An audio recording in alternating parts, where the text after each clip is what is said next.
We've seen some good moves. Obviously, January, the first quarter, has seen a 12 to 14% rally. But the key question a lot of investors are asking, is this going to be sustained, or is this just a bear market rally? If you take a look at it from last year, we can actually see that we still have lower highs and lower lows. So it's early stages of, I would say, a mid-term bull market. My view is that coming up in the next couple of weeks, in the second quarter, it's going to get very, very choppy. My view is that, obviously from the US markets itself, both the Dow and the S&P have staged this rally, but the Dow has now traded above its opening price for the year.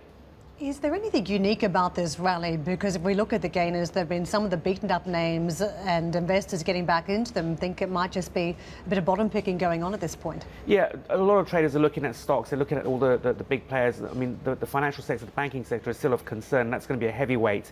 And I think there's some growing concerns again. There's still a lot of debt out there, and people are still considering whether the real estate market is overpriced as well.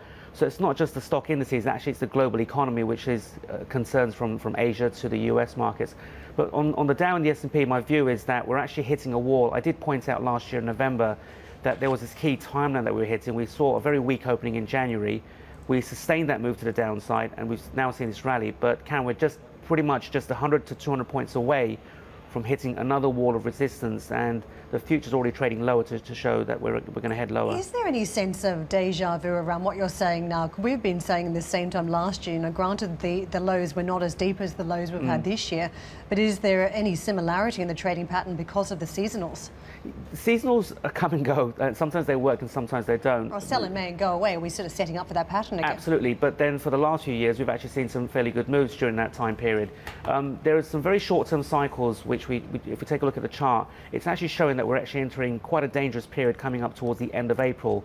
So possibly this year that sell in May, go away is going to come back into effect. But if you take a look at this chart here, these are very short-term cycles based on time analysis rather than price analysis, and in every single case going back till 2013, 14, 15, we've seen some fairly sharp moves towards the downside. So my concern is not right now for this Easter weekend. My concern is going in towards the end of April. Watch out for the 28th of April. That time period could be very key for the US markets and the European markets. Again, going in towards the next week or two, I think we're going to see some choppy price action as we head into this resistance period. But watch for the Dow, because if we do start heading towards the downside, we're going to probably shave off 800 to 1200 points, and that will be a correction towards the recent January move.